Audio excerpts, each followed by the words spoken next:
Hey y'all, Bill Cork with Shoot GTR and the Defensive Training Group. Here today to do another installation of the new series we started last month, 500 versus 5,000, looking at what do you really need when you're setting up your defensive firearm primarily, but even a recreational firearm. What accessories do you need? What benefits do you gain from having the pricier options? Today we're going to talk about shotguns, and I've got a couple of shotguns. You can't see them below the field of view here, but there are two more up there on the wall. And I'm going to compare and contrast these four shotguns that I've got here and just talk about what benefits you get from the different accessories that may or may not be present on a specific model. And one of the reasons that I decided to use shotguns as a point of discussion for today is that we are running a shotgun class at the end of April. The fourth Saturday of April is going to be the DTG Reactive Shotgun Fundamentals. And if I do say so myself, it's a very, very good class.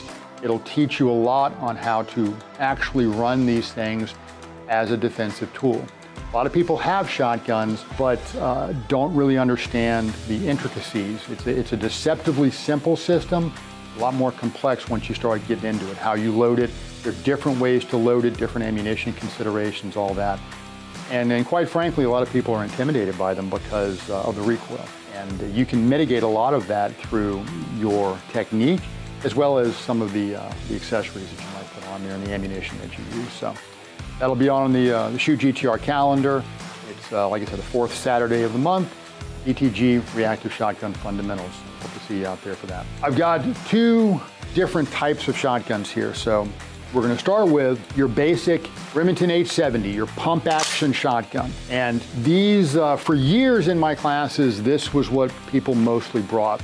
Either the Remington 870 or some version of the Mossberg, the 590 or a 500, or something along those lines. And pump shotguns were the most commonly encountered platform in these classes. They're robust, they're simple, they're fairly economical. You can have a fully decked out pump action shotgun for $1,000, $1,200, so quite a bit less than a comparable carbine or even a handgun these days. And as you'll see with the other one I'm going to get in a second, you can put a lot on there, but it's not as expensive as some of the other weapon systems that are out there. So in the case of this is a very simple, this is one of our rental guns. This is our rental 870 pump action shotgun. What you might see, the shotgun is being phased out in a lot of American law enforcement, but back in my day, this is very typical of what you might find in a patrol car for a police officer.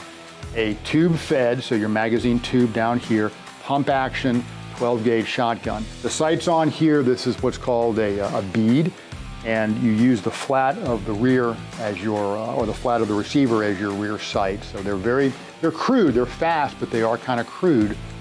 And the standard version came with a different forend, the pump up here, as well as a different stock. We've upgraded this one with some fairly simple upgrades from Magpul. This is their SGA stock and their SGA forend, and I do highly recommend them. In the case of the forend, you've got slots here, M-LOK slots for M-LOK accessories, and you'll see that on mine in a second.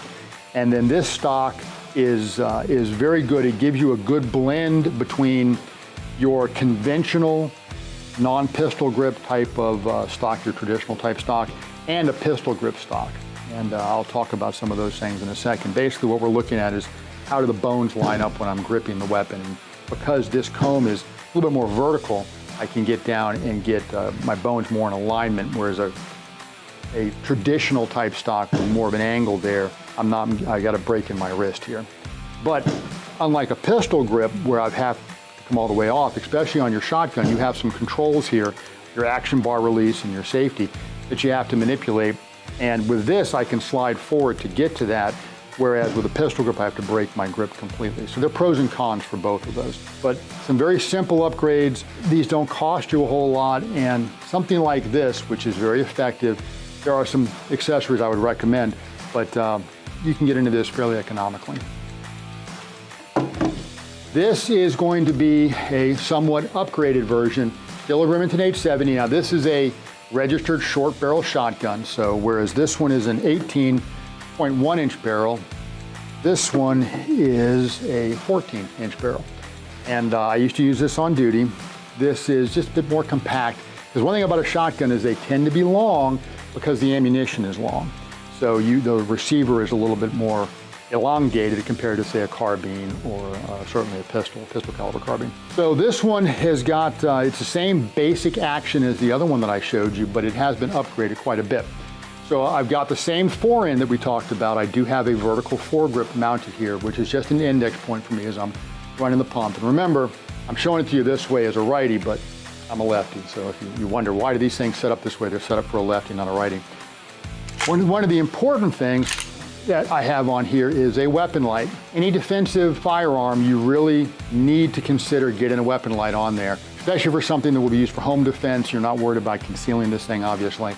And the ability to positively identify your target, as we've discussed in the past, is absolutely critical. So I've got a mod light. This is a Gen 1 mod light with a pressure switch on this side, set up again for a lefty, and absolutely critical. This has got a side folding stock from Chisel Machining. It's got one of the things about a shotgun is they tend to, when people utilize these things, generally speaking, they're going to have the ammunition that's in the gun at the time. Not like a carbine with spare magazines or a pistol with spare magazines. Shotgun ammunition tends to be heavy, it's bulky, and you just don't have the same, because it's individual rounds being fed into the magazine tube or through the port, you don't have the same, you don't have magazines. There are magazine-fed shotguns. They're less than stellar in their reliability, generally speaking, so they're not something that I recommend. A good tube-fed pump or a tube-fed semi-automatic is still kind of the way to go for a shotgun. But back to my point, having a provision for some extra ammunition on the weapon is something for a home defense gun you might want to consider. And in this case, it's got Velcro-backed cards that just fit onto the receiver here, and you can put additional ammunition here. You don't want to overload because, like I said, shotgun ammunition is heavy and bulky, and so the more ammunition you put on the gun, you are increasing the weight of that weapon system. There are some other strategies that you can employ to have ammunition available, and those are the kind of things we talk about in class. And then finally, having a better sight system on here. There's a myth that, well, the shotgun is a spray and pray type of weapon system. You basically point it, you press the trigger, and it's going to unleash just all kinds of a spread and take out anything all the way down the hallway. You're just going to wipe anything out that's in front of you. And that's not the case. It is very, very possible for you to miss with a shotgun, especially with some of the better ammunition. One of the best modifications, that's not really the appropriate word here, accessories perhaps that you can get for the shotgun is the right ammunition. And there's some types of ammunition, Federal Flight Control is a good example, that are designed to stay very, very tight. And you have to figure out what your gun's going to do with them, and we do that through a pattern exercise, again, something we do in class. But learn the capabilities of your weapon system. And I have seen shotguns, just base shotguns, that at 75, even 100 yards with this better ammunition will keep all 8 or 9 pellets on a human silhouette. 75, 100 yards, which is in previous generations unheard of. You just didn't see that because the spread was so pronounced. So back to my point, you can absolutely miss with a shotgun. I have students do it all the time. So having a good sight system on this is going to be critical. Now this one used to have a different sighting system mounted here that had, and you'll see that on the gun I've got behind me when I show you that in a second. But I took it off, and this stock comes with a red dot mount, so that's what I've got here now. But I still have the ghost ring from that was part of the old system mounted up here. But I've got a red dot, and y'all know I love red dots. I put red dots on everything, my carbines, my pistols, my revolvers, and my shotguns. And this does give me a very quick index. All the same benefits accrue when you're running a red dot as when you're running on a carbine or a pistol. But now with the shotgun, it gives me those same advantages, whether I'm shooting slugs or my buckshot or my birdshot. It gives me a very quick index to get accurate rounds down range. So something I recommend. So your weapon light, additional ammunition supply of some sort, and a better sighting system. Those are the 3 things that I think are worth your while when you're upgrading a defensive shotgun. You got to be super expensive. Be mindful you don't want to add too much weight, but those are some good upgrades. So these were pump guns. The same type of methodology is going to apply when we're talking about our semi-automatics. Semi-automatics have come a long way. Back in the day with the Remington 1100 or 1187, they were good guns, but they were much more finicky when it came to ammunition. The Benellis were a little bit more finicky. You could set them up to run heavy loads or light loads, but you kind of had to tweak them for one or the other. Beretta came along with their 1301, and this is mine. This is a brand new gun, an A300, Beretta A300 off the shop wall. This one's actually for sale. But this one's mine. This has been modified by Langdon Tactical, and I've talked about them before. One of my primary carry guns is the Langdon Tactical Beretta. They also do shotguns, and this is one of their guns. These things eat just about everything. I run the training ammo through it. I run the defensive buckshot, which is going to be a little bit less velocity and less impact on you. The defensive slugs, as well as full power buckshot, full power slugs, and it just eats everything. It's very reliable, very, very robust, very good shooting gun, and it is a semi-automatic. So this one's gonna cost you around $1,000. This is the A300, and it's more of a base model. This one, the 1301, is gonna cost you in this configuration, $2,500, somewhere in that ballpark. And the question you have to ask yourself is the juice worth the squeeze? So some of the differences here, in the case of the A300, the recoil system is based down in the stock, so you have less flexibility in changing the stock.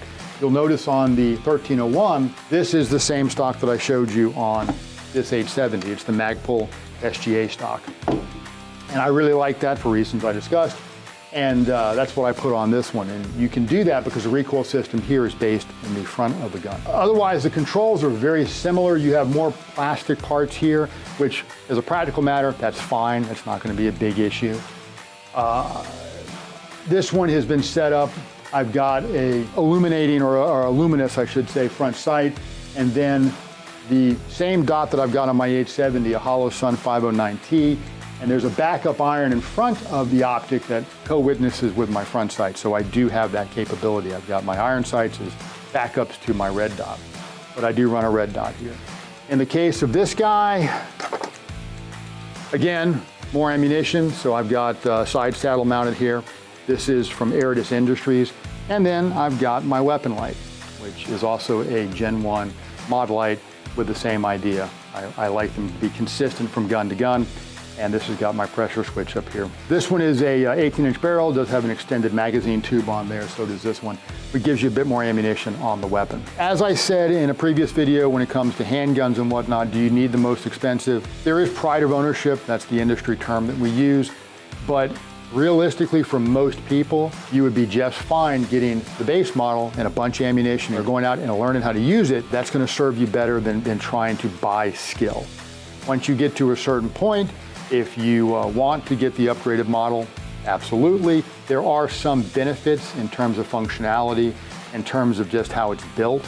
But for most people, you're going to be fine getting something like the A300 and a bunch of ammo and going to learn how to use it. That's going to serve you better than just trying to buy the best model.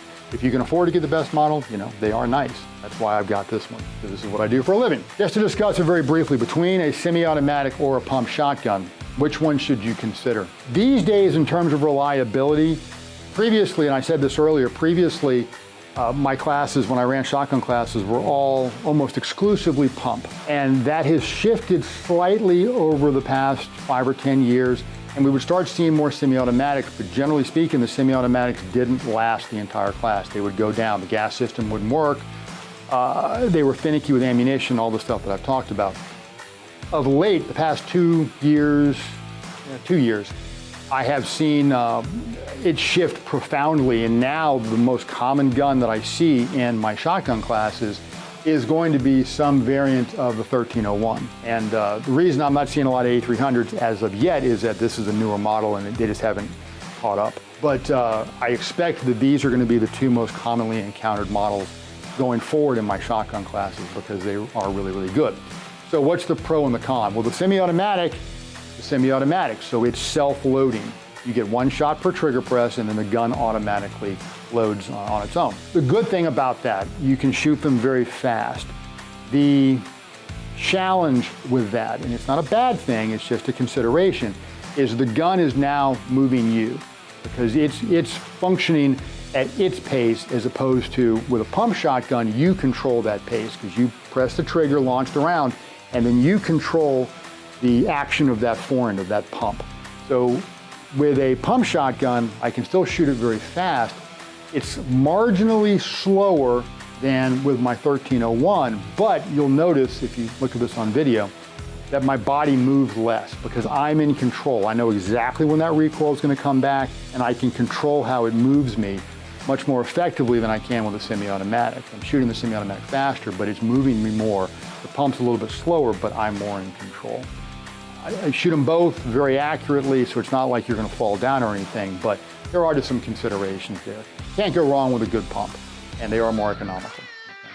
So in the case of this, you can set one of these up with all your accessories and whatnot for probably under $1,000. Something like this starts at around $1,000, and like I said, these are $2,500. This one I've probably got, with all the stuff that I've got on it, the stock is not cheap, $1,500 maybe. But still not unreasonable, and you get an absolutely perfect weapon system set up exactly how you want it. Hope you found this interesting and informative. I hope we see you in class at the end of the month, end of April. If you have any questions, please leave them below. Reach out to me, reach out to the shop, and we'll do whatever we can to answer them. Give us a like, give us a share, and as always, you'll stay safe.